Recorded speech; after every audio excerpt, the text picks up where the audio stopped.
Hello friends, welcome to our channel the मेंटा। और आज की वीडियो में बात करेंगे हम लोग जेईई मेंस के रिजल्ट के साथ साथ में बहुत सारे कन्फ्यूजन बच्चों के दिमाग में चल रहे हैं और पेरेंट्स के दिमाग में बहुत सारे कन्फ्यूजन चल रहे हैं। हम लोग कोशिश करते हैं फ़ोन कॉल्स पे उनको समझाने का, उनको बताने का, और बीच बीच में जूम सेशन भी करते रहते हैं। इंस्टाग्राम पे भी सेशन हमारे चल रहे हैं। और जितने भी ऐसे बच्चे हैं जो दिल्ली से बिलोंग करते हैं या गोरखपुर क्षेत्र से बिलोंग करते हैं, Lucknow region, Kanpur region, Delhi region, Gorakhpur region, Patna और कोटा, ये जितने भी रीजन हैं जहाँ पे हम बच्चों को डायरेक्टली बात कर सकते हैं या फिर जहाँ पे हम बच्चों से मिल सकते हैं, 4 हमारे ऑफिस हैं दिल्ली मेंटा की 4 ब्रांचेज हैं, दिल्ली, गोरखपुर, लखनऊ और कानपुर। तो यहाँ पे जितने भी ऐसे बच्चे हैं जो अपने नियरेस्ट ऑफिस में संपर्क कर सकते हैं, जैसे कोई बच्चा फरुखाबाद का है, कन्नौज का है, या फिर बरेली का है, या फिर आपका जितना जहाँ से भी आपका कानपुर नज़दीक पड़ रहा है, या फिर आपका फतेहपुर का है, वो कानपुर ऑफिस में संपर्क कर सकता है। या जो बच्चा रायबरेली का है, सुल्तानपुर का है, बांदा का है, सीतापुर का है, लखीमपुर का है, या फिर फैजाबाद का है या गोंडा का है, वो लखनऊ, गोरखपुर दोनों जगह संपर्क कर सकता है।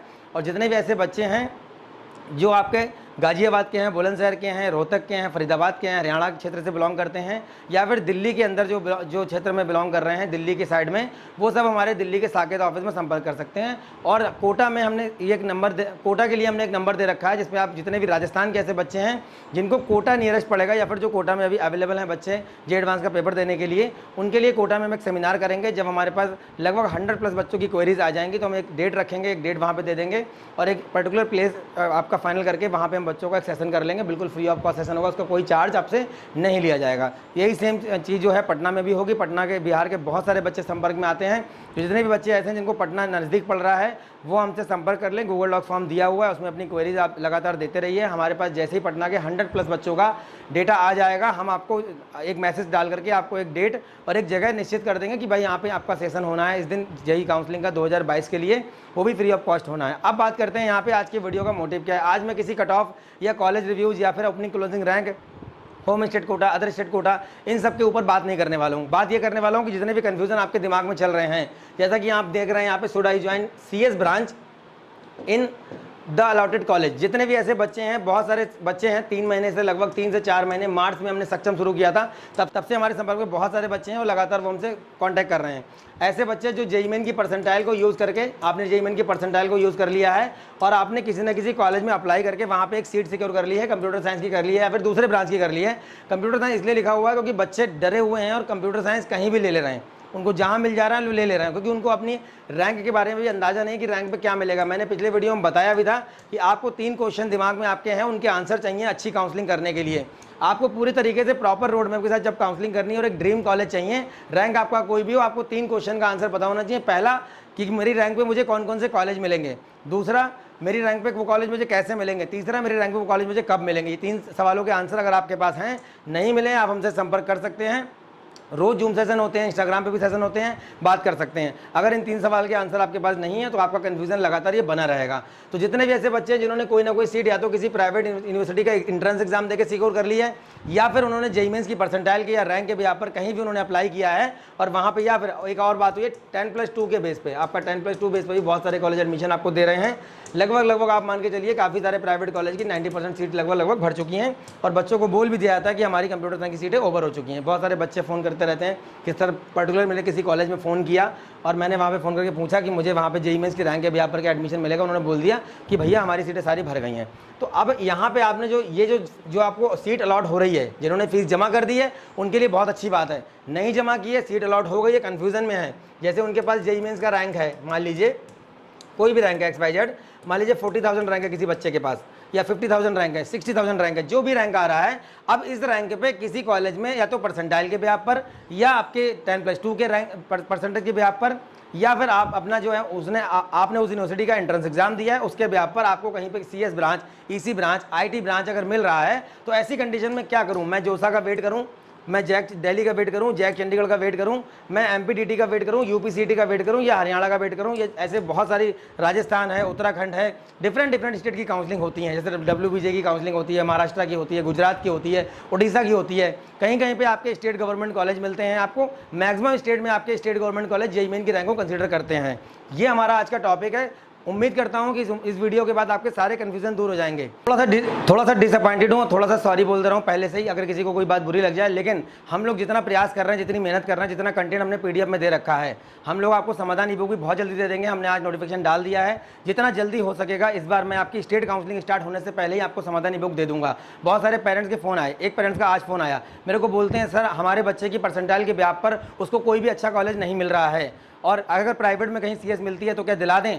उन्होंने 2-4 कॉलेज के नाम बताए कि सर यहाँ पे सीएस मिल रही। तो मैंने उनसे एक सवाल पूछा, और इस सवाल आप लोग भी सब ध्यान सुन लीजिए, जितने भी पेरेंट्स इस वीडियो को देख रहे हैं, कि अभी किसी भी स्टेट गवर्नमेंट कॉलेज की काउंसलिंग स्टार्ट नहीं हुई है, ना तो किसी स्टेट ने अभी नोटिफिकेशन निकाला है। हाँ, एचबीडीयू कानपुर का नोटिफिकेशन आ गया है, 16 तारीख से है। यूपीडीयू का भी सुना जा रहा है कि 25 से काउंसलिंग स्टार्ट हो जाएगी, लेकिन अभी किसी भी ऐसे स्टेट की काउंसलिंग स्टार्ट नहीं हुई है जहाँ के गवर्नमेंट इंजीनियरिंग कॉलेज में आपको जेईई मेंस की परसेंटाइल के हिसाब से एडमिशन मिल रहा हो। तो अभी जब किसी स्टेट की काउंसलिंग स्टार्ट ही नहीं हुई है, तो आप ऐसे कैसे बोल सकते हो कि मेरे बच्चे को कोई भी कॉलेज नहीं मिल रहा है, मेरे बच्चे को कोई भी सरकारी कॉलेज नहीं मिल रहा है, मेरे बच्चे को कोई भी अच्छा कॉलेज नहीं मिल रहा है।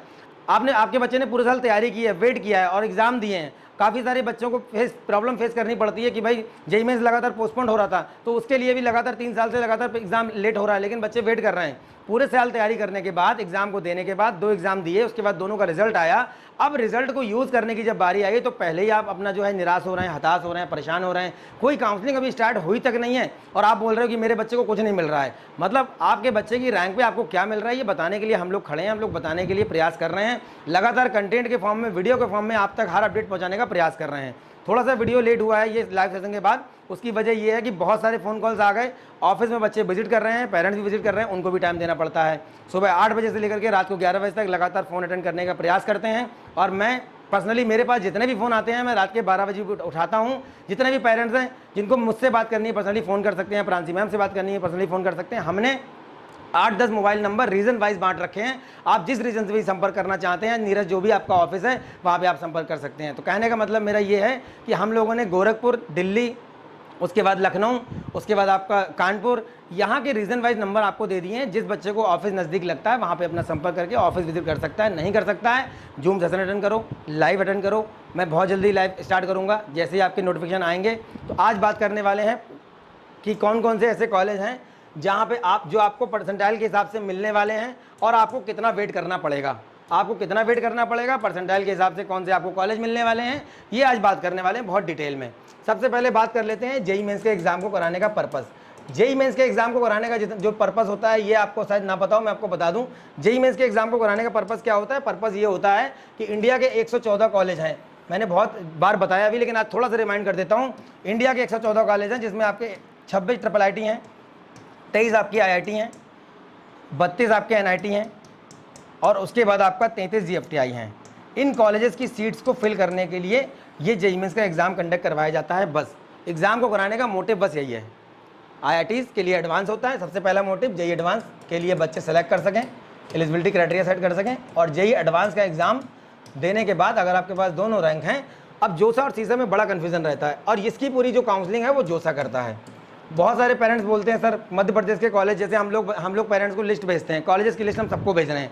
मध्य प्रदेश के कॉलेज, चंडीगढ़ के कॉलेज, हरियाणा के कॉलेज, उसके बाद आपका जो साउथ के कुछ कॉलेज हैं, उसके बाद आपका उड़ीसा है, उसके बाद गुजरात है, उसके बाद बिहार है, उत्तराखंड है, उसके बाद आपका हरियाणा है, दिल्ली में ही बहुत सारे कॉलेज हैं, NCR के कॉलेज हैं, उत्तर प्रदेश के कॉलेज हैं। इन सब कॉलेजेस में वो मेरे को बोलते हैं जोसा के किस राउंड में एडमिशन होगा। तो क्लियर कर देता हूँ, जेईई मेंस के एग्जाम को कराने का पहले मोटिव आपने समझ लिया कि 114 कॉलेज के लिए जेईई मेंस का एग्जाम कंडक्ट होता है। इसके अलावा जितने भी कॉलेज जेईई मेंस की रैंक से आपको मिल रहे हैं वो उसकी रैंक को केवल एक्सेप्ट करते हैं। जैसे आपका IIIT हैदराबाद, IIIT बेंगलोर, धीरू भाई अंबानी, निरमा थापर, उसके बाद आपका JP नोएडा, PDPU गांधीनगर, ऐसे बहुत सारे प्राइवेट इंजीनियरिंग कॉलेज हैं जिसमें बहुत रेपुटेड भी हैं, एवरेज भी हैं, थोड़े लो लेवल के भी हैं। वो सब आपकी जेईई मेंस की रैंक से आपको एडमिशन देते हैं। इसके अलावा आपके लगभग 15 से 20 ऐसे स्टेट हैं, काउंसलिंग लगभग 30 से ऊपर आप जेईई मेंस की रैंक के हिसाब से पार्टिसिपेट कर सकते हो। मैंने कई बार बताया है, बहुत सारे ऐसे स्टेट हैं जहाँ के स्टेट गवर्नमेंट इंजीनियरिंग कॉलेज में आप एडमिशन ले सकते हो अपनी रैंक के बिहाफ पर। अगर आप अपने स्टेट से, जैसे कोई बच्चा उत्तराखंड का है मान लीजिए, अब इसके पास जेईई मेंस का रैंक आ गया मान लीजिए 40,000 और एक बच्चा उत्तराखंड का, उसकी मान लीजिए रैंक आ गई 4 लाख। अब 4 लाख वाला बच्चा अपने में हाथ में ही परेशान है। कुल मिला के मैं आपको बता दूं, जो 9 लाख 9.5 लाख बच्चा एग्जाम दिया है, जो भी दिया है एग्जैक्ट फिगर के हिसाब से नहीं पता मुझे, लेकिन जितना भी बच्चा एग्जाम दे रहा है उसमें आपका पोजीशन 4 लाख बन रहा है। अब रैंक को लेकर के कन्फ्यूजन होता है। CRL एक आपका कॉलम है, उसमें CRL एक आपका कॉलम है, उसमें कैटेगरी रैंक का। कैटेगरी रैंक में क्या क्या दिया होता है? OBC रैंक दी हुई है, EWS रैंक दी हुई है, उसके बाद SC है और ST है। ठीक है, जिन बच्चों को कट ऑफ क्वालिफाई हो गया है वो एडवांस की प्रिपरेशन अपना करते रहे आराम से। 28 अगस्त को एग्जाम होना है, उसके लिए पहले से best of luck, all the best बोल दे रहा हूँ। हताश मत होइए, परेशान मत होइए, बस केवल सब्जेक्ट वाइज क्वालिफाई करना होता है। पेपर का डिफिकल्टी लेवल तो होता ही है, लेकिन आप अपनी उम्मीद मत छोड़िए। अब यहाँ पे एक आपका CRL रैंक है, एक आपका कैटेगरी रैंक है। अब कुछ बच्चे क्या करते हैं, CRL रैंक मान लीजिए किसी का है, यहाँ पे थोड़ा सा बता दूं मैं आपको, किसी बच्चे का CRL रैंक है मान लीजिए 3 लाख, यहाँ पे 3 लाख CRL रैंक उसका आ रहा है, और उसका कैटेगरी रैंक यहाँ पे लिखा हुआ है मान लीजिए OBC रैंक लिखा हुआ है या EWS लिखा हुआ है, यहाँ पे लिखा हुआ है मान लीजिए 40,000। अब वो बच्चा किस कन्फ्यूजन में है, वो इस OBC वाली, वो इस अपनी कैटेगरी रैंक को CRL मान लेता है। अब ये बच्चा क्या करता है, ये बच्चा जाता है गूगल पे और कट ऑफ चेक करता है, किसी भी वेबसाइट पे चला जाएगा, ये अपना कट ऑफ चेक करेगा। अब कट ऑफ लिखा हुआ है जनरल, OBC, EWS, यहाँ पे मान लीजिए लिखा हुआ है 45,000 रैंक पे बंद हो रही है किसी NIT में कोई ब्रांच, 45,000 रैंक पे किसी NIT में कोई ब्रांच बंद हो रही है। अब ये बच्चा सोच लेता है ये तो मेरी रैंक आ रही है, मैं तो OBC में मेरी रैंक 40,000 है या EWS में मेरी रैंक 40,000 है। फिर मेरे को बोलते हैं सर क्या EWS का फ़ायदा नहीं मिलता है? क्या फ़ायदा मिलता है। EWS, OBC, इन सबके फ़ायदे पे भी मैं बात करूंगा। कब बात करूंगा, मैं अगले वीडियो में किसी दिन बात करूंगा, लेकिन आज मैं थोड़ा जनरल इन्फॉर्मेशन दे दूं, क्योंकि काउंसलिंग करने से पहले काउंसलिंग की जानकारी बहुत जरूरी होती है। जितना भी कट ऑफ आप देख रहे हैं जोसा के अलावा, जोसा की वेबसाइट के, जोसा के कट ऑफ के अलावा जितना भी आप कट ऑफ देख रहे हैं, आप ये मान करके चलिए सब जगह, चाहे स्टेट काउंसलिंग हुई, चाहे CSAP काउंसलिंग हुई, जितना भी कट ऑफ आप देख रहे हैं सब जगह ऑल इंडिया रैंक मेंशन होती है। क्या मेंशन होती है? All India rank. तो ये जो 45,000 आप रैंक देख रहे हो, ये आपकी ऑल इंडिया रैंक है। ये क्लियर हो गया हो तो बहुत अच्छी बात है, आगे बढ़ते हैं। अब जितने भी ऐसे बच्चे हैं, एक बच्चा फ़ोन करता है X Y Z, ये बच्चे मेरे पास फ़ोन करते हैं, पहली कैटेगरी में बच्चा फ़ोन करता है, इसकी रैंक है 40,000, एक बच्चे की रैंक आती है 20,000, एक बच्चे की रैंक आ गई 80,000। अब ये 80,000 वाला बच्चा जो है, अब ये 80,000 वाला जो बच्चा है, इसकी ऑल इंडिया रैंक आ रही है, इसका ये मेरे को बोलता है सर मुझको जो है एक कॉलेज में CS मिल रही है, यहाँ पे मेरे को 4 लाख रुपए जमा करना है, क्या मैं कर दूँ जमा? ये बहुत बार मैं बात बता चुका हूँ, लेकिन मैं फिर बोल रहा हूँ। B वाला बच्चा जो है, ये वाला बच्चा बोलता है सर मुझे भी जो है फलाने कॉलेज में CS मिल रही है, मेरी रैंक ये आ रही है। अब क्या मुझे जोसा की काउंसलिंग का पार्ट वेट करना चाहिए, या मुझे CSAP का वेट करना चाहिए, या फिर जो डिफरेंट आपकी काउंसलिंग चल रही है, जैसे कि जैक दिल्ली की काउंसलिंग हो रही है, जैक चंडीगढ़ की काउंसलिंग हो रही है, इनमें मुझे पार्टिसिपेट करना चाहिए? सबसे पहले आपको ये देखना होगा कि आपका होम स्टेट क्या है। कोई भी रैंक आपका आ रहा है, आपका जो होम स्टेट कोटा है, आप मध्य प्रदेश से हो, आप उत्तर प्रदेश से हो, आप महाराष्ट्र से हो, आप चंडीगढ़ से हो, आप राजस्थान से हो, आप उत्तराखंड से हो, बिहार से हो, गुजरात से हो, किसी भी स्टेट से आप हो, आपको आपके स्टेट में 85% सीट पे रिजर्वेशन मिलता है। 85% सीटें आपके गवर्नमेंट इंजीनियरिंग कॉलेज जो स्टेट के हैं 85% रिजर्वेशन मिलता है, तो परेशान होने की फिलहाल ज़रूरत नहीं है। सबसे पहले अपने स्टेट का फॉर्म भरिए काउंसलिंग का, सबसे पहले अपनी स्टेट की काउंसलिंग का फॉर्म भरिए। उसके बाद जोसा CSAP जब आपका 16 सितंबर से स्टार्ट होगा, मुझे पता है पेशेंस रखना, धैर्य रखना बड़ी बात होती है, इतना आसान नहीं होता है, लेकिन जब मैं बार बार आपको बताता हूँ कि 4 लाख रैंक वाला बच्चा अपने स्टेट के टॉप कॉलेज में एडमिशन लेता है या दूसरे स्टेट के किसी कॉलेज में एडमिशन ले रहा है लास्ट में जाकर के। पिछले साल हमारे पास 2000 के आसपास बच्चों ने काउंसलिंग करवाई है। इन 2000 बच्चों में जो इनिशियल राउंड थे, मतलब जोसा की बात करें या स्टेट गवर्नमेंट के हम इनिशियल राउंड की बात करें, लगभग 500 के आसपास बच्चों का ही अलॉटमेंट मिल पाया था। इन 500 बच्चों में से भी लगभग 300 बच्चे सेटिस्फाइड नहीं थे कि सर मुझे ऑप्शन तो मिल गया है पर मैं अपग्रेड करना चाहता हूँ, हम स्पॉट राउंड में भी पार्टिसिपेट करना चाहते हैं। 1500 बच्चे ऐसे थे जिनका भला, जिनका कल्याण, जिनका एक तरीके से अलॉटमेंट उनको स्पॉट राउंड में ही मिला था। हमको लोग बोलते हैं सर स्पॉट राउंड के भरोसे कैसे बैठ सकते हैं, मान लीजिए कोई सीट बच्चे को नहीं मिली, मान लीजिए बच्चे के साथ ऊंच नीच हो गई। मैं मानता हूं बच्चों के लिए बहुत वरीड रहते हैं पेरेंट्स, हम भी वरीड रहते हैं, ऐसा नहीं है। हम लोग भी मेहनत कर रहे हैं, कंटेंट दे रहे हैं, वीडियो बना रहे हैं, लाइव सेशन कर रहे हैं, फ़ोन पर बात कर रहे हैं। यहाँ पे दा मिंटा की टीम के जितने भी लोग हैं सब अपना अपना काम अच्छे से कर रहे हैं और आपको प्रयास कर रहे हैं कि बच्चों को हेल्प मिल सके। लेकिन अगर हम प्रयास कर रहे हैं और हम लोग अगर आपको बता रहे हैं सारी चीज़ें, तो आपको उसको मानना पड़ेगा कि भाई ये चीज़ें जो हम बता रहे हैं ये चीज़ें कहीं ना कहीं जेन्युइन है। हम बताते हैं कुछ चीज़ें तो बच्चे उस पर भरोसा नहीं कर पाते हैं कि सर ऐसा कैसे हो सकता है, दूसरे लोग तो ये बोल रहे थे, तो दूसरे लोग क्या बोल रहे थे मुझे उससे नहीं पता, लेकिन हम लोग जो बोल रहे हैं वो आपके हित की बात करते हैं। बच्चों के फेवर में मैं हमेशा बात करता हूँ कि बच्चों के लिए जितना भी अच्छा मैं कर सकूं, जितना प्रयास मैं कर सकता हूं, क्योंकि आपका पैसा, आपका समय अगर मैं बचा सकता हूं तो आप बचाइए बिल्कुल आराम से, कोई दिक्कत नहीं है। अब बात कर लेते हैं कि आपको कौन कौन से ऐसे बच्चे हैं जिनको जोसा की काउंसलिंग का वेट करना है और जोसा और स्टेट काउंसलिंग में डिफरेंस बात कर लेते हैं। जितने भी ऐसे बच्चे हैं जिनको जोसा काउंसलिंग का वेट करना है और जोसा और सीसब में क्या डिफरेंस होता है और जोसा और स्टेट काउंसलिंग में क्या डिफरेंस होता है, मैं आपको थोड़ा सा बता देता हूँ। मैंने जनरल कैटेगरी की पिछले वीडियो में बताया था, जनरल कैटेगरी की मैं बात कर लेता हूँ। जनरल कैटेगरी में आप ये मान के चलिए कि अगर आपका रैंक 1 लाख तक आ रहा है, 1 लाख तक, 1 लाख ऑल इंडिया रैंक आपका है, ओबीसी में है, ईडब्ल्यूएस में है, 1.5 लाख तक मान लीजिए आप, 1.5 लाख मान लीजिए, SC ST से बिलोंग करते हैं 2.5 लाख से 3 लाख। ये अगर आपका क्राइटेरिया है, आप देख लीजिए, अपना रिजल्ट चेक कर लीजिए, आप किसी भी स्टेट से बिलोंग करते हो। कुछ स्टेट हैं, थोड़ा बता दूं, कुछ स्टेट हैं जैसे आपका मिजोरम है, मेघालय है, पंजाब है, मणिपुर है, अगरतला मतलब कि त्रिपुरा, NIT अगरतला की मैं बात कर रहा हूँ यहाँ पे। उसके बाद आपका आंध्र प्रदेश, अरुणाचल प्रदेश, उसके बाद आपका हो जाता है Himachal Pradesh, NIT Silchar, sorry NIT Hamirpur, Himachal Pradesh हो गया NIT हमीरपुर, आसाम हो गया NIT सिलचर, ठीक है, NIT सिलचर हो गया, NIT हमीरपुर हो गया, NIT Andhra Pradesh, NIT Arunachal Pradesh, NIT Mizoram, NIT Meghalaya, NIT Punjab मतलब जलंधर, NIT मणिपुर, NIT त्रिपुरा मतलब कि अगरतला, NIT अगरतला। ये जितने भी आपके मैंने ये एक्सेप्शनल केस बता दिए। इसके अलावा आप जमशेदपुर को भी मान सकते हो, रायपुर को भी मान सकते हो। इन स्टेट को छोड़ करके अगर आपकी रैंक ये आ रही है, अगर आपकी इससे ज़्यादा रैंक जा रही है, तो आप अगर आपकी रैंक फिर से समझाता हूँ मैं आपको, अगर आपकी रैंक जनरल कैटेगरी में 1 लाख के बाहर निकल रही है, OBC कैटेगरी, EWS कैटेगरी में 1.5 लाख के बाहर जा रही है मतलब 2 लाख आ रही, 2.5 लाख आ रही है, और SC ST के जो बच्चे हैं इनकी रैंक अगर 2.5 लाख से 3 लाख के बाहर जा रही है और आप इन स्टेट से बिलोंग करते हो जो मैंने अभी आपको बताए, ठीक है, इसमें और 1-2 स्टेट आप NIT नागालैंड वगैरह भी ऐड कर सकते हो, तो आपको जोसा की काउंसलिंग में 100% पार्टिसिपेट करना है। तो आपको जोसा की काउंसलिंग में 100% पार्टिसिपेट करना है, 100%। जोसा में कुछ ना कुछ आपको मिल जाएगा। आप अपने ऑप्शन से सेटिस्फाइड नहीं है, ये सेकेंडरी बात हो गई। प्राइमरी ये कि आपको जोसा का वेट करना है 100%।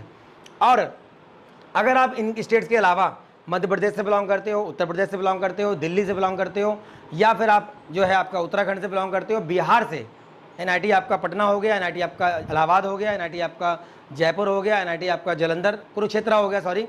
उसके बाद जितने भी ऐसे स्टेट हैं, NIT आपका जैसे त्रिची वारंगल हो गया, सूरतकल हो गया आपका, उसके बाद आपका सूरत हो गया, नागपुर हो गया, ये जो NITs हैं आपके यहाँ पे, या फिर NIT राउरकेला हो गया आपका, ये जो आपके NIT हैं यहाँ पे अगर आप बिलोंग करते हो तो आप ये यहाँ से अगर आप बिलोंग करते हो तो आप ये रैंक के, अगर आपका ये रैंक क्राइटेरिया आ रहा है, जनरल में 1 लाख, OBC में 1.5 लाख से 2 लाख और उसके बाद SC ST में 2.5 लाख, तो आप अगर जोसा में पार्टिसिपेट करने की फिलहाल आपको ज़रूरत नहीं है। ऐसी कंडीशन में आप क्या करोगे, ऐसी कंडीशन में डायरेक्ट आप CSEB राउंड में पार्टिसिपेट कर सकते हो। CSEB का आप वेट करो, जोसा के चक्कर में आप ना ही पढ़ो तो ज़्यादा अच्छा है।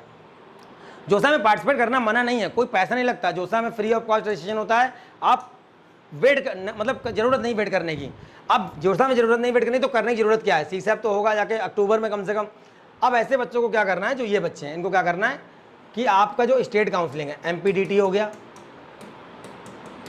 रीप राजस्थान हो गया, HSTES हरियाणा हो गया, उत्तराखंड काउंसलिंग हो गई, UPCET हो गया, UPCET के बाद आपका काउंसलिंग हो गया जैक चंडीगढ़ हो गया, जैक चंडीगढ़ हो गया, जैक दिल्ली हो गया आपका। उसके बाद आपका जो जैसे NIT बड़ोदरा अलग से काउंसलिंग कराता है, HBDU कानपुर आपका अलग से काउंसलिंग कराता है, MMM गोरखपुर आपका अलग से काउंसलिंग कराता है। इन काउंसलिंग्स में आपको अप्लाई करना है, इन काउंसलिंग में आपको अप्लाई करना चाहिए 100%। और ये काउंसलिंग अगस्त के मतलब 15 से 20 अगस्त के बीच में लगभग सारी काउंसलिंग की नोटिफिकेशन आ जाएंगे। इसके अलावा जो आपके प्राइवेट कॉलेजेस हैं, जैसे आपका रैंक मान लीजिए आ रहा है 50,000 के अंदर अगर आ रहा है, 50 के अंदर अगर आ रहा है, तो जोसा में भी तो आपको पार्टिसिपेट करना ही करना है। लेकिन अगर पर्टिकुलर किसी ब्रांच के लिए आप किसी प्राइवेट में जाना चाहते हो तो आप लक्ष्मी निवास मित्तल, JP नोएडा और भी बहुत सारे कॉलेज हैं, मैंने कई सारे वीडियोज़ में बताए हैं। हम जब चॉइस फिलिंग स्टार्ट होगी स्टेट वाइज तो हम अलग से उसकी हम एक प्रायोरिटी ऑर्डर आपको देंगे कि किन किन बच्चों को जो होम स्टेट के हैं उनको क्या करना है, जो अदर स्टेट के हैं उनको क्या करना है। इसके अलावा कुछ कुछ डिफेंस के बच्चे थे जो मुझसे पूछ रहे थे सर डिफेंस वाले बच्चे क्या करें। डिफेंस में जो आपका स्टेट है अपना, जैसे यूपी का बच्चा है, यूपी के बच्चे को डिफेंस का फायदा अपने स्टेट में तो मिलेगा ही मिलेगा, लेकिन इसके अलावा कहाँ कहाँ मिलेगा, इसके अलावा दिल्ली में मिलेगा और चंडीगढ़ में मिलेगा। ये ध्यान रखिएगा, डिफेंस के बच्चे को दिल्ली में मिलेगा फायदा और चंडीगढ़ में मिलेगा 100%। तो डिफेंस के जितने भी बच्चे हैं वो याद रखें, जैक चंडीगढ़ और जैक दिल्ली, ये काउंसलिंग आपको पार्टिसिपेट करनी ही करनी है अपने स्टेट के अलावा, क्योंकि इसमें जितने भी कॉलेज हैं, आपका DTU है, NSUT है, उसके बाद आपका IGDTU है, उसके बाद आपका UIT चंडीगढ़ है, UIT होशियारपुर है, ये कॉलेजेस में आपको 100% डिफेंस कोटे का फ़ायदा मिल जाएगा। अब बात यहाँ पे आती है कि जितने ऐसे बच्चे हैं जिनका रैंक 3 लाख जा रहा है, 4 लाख जा रहा है, 5 लाख आ रहा है, 6 लाख आ रहा है, उसके बाद आपका 7 लाख है, और कई बच्चे ऐसे हैं जिनका 8 लाख रैंक है। ये परेशान ना हो। पहली बात, जैसे मैं एक एग्जांपल आपको बता देना चाहता हूँ, किसी बच्चे की रैंक 5 लाख है, अब ये बच्चा अपने आप में परेशान है, बहुत ज़्यादा परेशान है। मैं यूपी की बात कर लेता हूँ। ये 5 लाख वाला बच्चा क्या करेगा, मैं बता देना चाहता हूँ, HBTU उत्तर प्रदेश का सबसे बेहतरीन कॉलेज है, था, हमेशा रहेगा। 100 साल पुराना कैंपस है, बताने के लिए 1000 बातें हैं इसमें, बोलने के लिए इतनी सारी बातें हैं कि 1 घंटा भी कम पड़ जाएगा। 5 लाख रैंक पे IIT लखनऊ में केमिकल इंजीनियरिंग मिलती है, 5 लाख रैंक पे HBTU में बायोकेमिकल मिलती है, प्लास्टिक पेंट मिल जाती है, फूड मिल जाती है, लेदर मिल जाती है, ठीक है।